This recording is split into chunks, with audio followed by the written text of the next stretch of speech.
ముఖ్యమంత్రి ఇక్కడటువంటి కష్టాలను కన్నీళ్లను తెలుసుకొని వారి యొక్క కష్టాలను కన్నీళ్లను తుడవడం కోసం అండగా నిలబడడం కోసం వచ్చినటువంటి మన ముఖ్యమంత్రి వర్యులు శ్రీ రేవంత్ రెడ్డి గారు, అదే విధంగా గౌరవనీయులు పెద్దలు మన ఉప ముఖ్యమంత్రి గారు బట్టి విక్రమార్క గారు, స్థానిక ఎమ్మెల్యే వంశీ కృష్ణ గారు, మా గౌరవ మంత్రులు, గౌరవ ఎమ్మెల్యేలు, గౌరవ ఎంపీలు, ఇతర అధికారులు, అశేషంగా తరలి వచ్చినటువంటి మరి గిరిజనులు, అదే విధంగా ఇతర మన ప్రజలందరికీ పత్రికా మీడియా సోదరులకు పేరు పేరున హృదయపూర్వక నమస్కారాలు, ఉద్యమాభివందనాలు తెలియజేస్తా ఉన్నాను.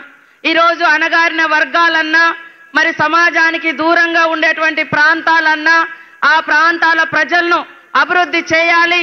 ఈ యొక్క అభివృద్ధి చెందిన సమాజంతో సమానంగా ముందుకు తీసుకురావాలంటే వాళ్లకు ప్రత్యేకమైనటువంటి చట్టాలు ఉండాలి, ప్రత్యేకమైనటువంటి పరిపాలన విభాగం ఉండాలని ఆనాడు నెహ్రూ గారు, అంబేద్కర్ గారు ఆలోచించే రాజ్యాంగంలో ఆదిమ జాతులకు, గిరిజనులకు, ఆదివాసులకు ప్రత్యేక హక్కులు, ప్రత్యేక చట్టాలు, ప్రత్యేకంగా పరిపాలన విభాగాన్ని కూడా ఏర్పాటు చేయడం జరిగింది.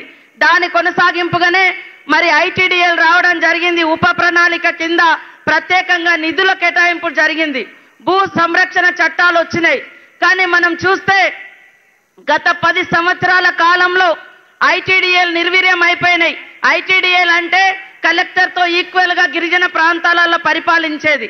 ప్రత్యేక నిధులు ఇస్తేనే ఈ ఈక్వల్ గా అభివృద్ధి చెందిన వాళ్ళతోటి అభివృద్ధి చెందగలుగుతారని మరి మన ప్రభుత్వం ఆనాడు ప్రత్యేకంగా ఐటీడీఎల్ పెడితే వాటిని కేసీఆర్ ఆనాడు నిర్వీర్యం చేసి లాస్ట్ కు ఆ భూములను కూడా కబ్జా చేసుకుంటే ఈ రోజు దానికి ప్రత్యక్ష ఉదాహరణే మా చెంచు బిడ్డలకు ఇక్కడ పుట్టిన బిడ్డ సీఎం గా అయ్యి వాళ్ళ భూములు వాళ్ళకిచ్చి వాట్లలో ఇరిగేషన్ పెట్టి ఈ రోజు మరి ఇందిరా సౌర గిరి వికాసం తీసుకొచ్చి మరి అందరికి కూడా నీటి సరఫరా ఇవ్వడం జరుగుతుంది.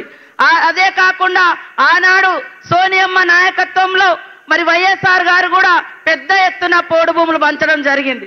మరి ఆ పోడు భూములు బీడు భూములుగా ఉండకూడదు అనే లక్ష్యంతో ఈ రోజు సౌర విద్యుత్ ద్వారా ఎక్కడికక్కడ పాడి పంటలు పండించుకోవాలనే ఉద్దేశంతో ఉప ముఖ్యమంత్రి గారు, సీఎం గారు ఇద్దరు ఆలోచించి ఈ యొక్క గొప్ప ప్రణాళికను తీసుకొచ్చినందుకు వారికి ప్రత్యేక ధన్యవాదాలు తెలియజేస్తా ఉన్నాం. మరి అడవి ప్రాంత బిడ్డలుగా వాళ్ళ కష్టాలు చూస్తా ఉన్నాం. ఖచ్చితంగా దయచేసి 29 శాఖలు ఐటీడీఏలో ఉండేది. కానీ ఈ రోజు చూస్తే 5-6 శాఖలు తప్ప ఏమీ లేదు. ఇరిగేషన్ లేదు, ఉపాధి హామీ లేదు, అదేవిధంగా హార్టికల్చర్ లేదు, ఫారెస్ట్ లేదు, ఏది లేకుండా 5-6 శాఖలు ఉన్నాయి. కాబట్టి ఐటీడీఏలు ఇక్కడ ఉన్నటువంటి మన్ననూరును కూడా ఫుల్ ఫ్లెడ్జ్ ఐటీడీగా చేయాలి. ఆ శాఖలను పునరుద్ధరించాలి. మరి గత ప్రభుత్వం లాక్కున్న భూములు కానీ ఉద్యోగాలు కూడా లేకుండా చేసింది.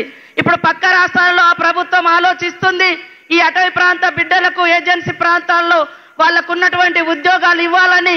ఈ మధ్యనే పక్క రాష్ట్రంలో కూడా మరి వాళ్ళు ఆలోచిస్తా ఉన్నారు. కాబట్టి మనం కూడా ఆలోచించి తప్పకుండా ఉద్యోగ ఉపాధితో పాటు మా మహిళలకు ఇవాళ మహిళా సంఘాలు మహిళలందరూ కూడా అత్యధికంగా జైన్ కావాలి. 15 సంవత్సరాలు ఉన్నటువంటి ప్రతి బాలిక కూడా మహిళా సంఘంలో జైన్ కాండి.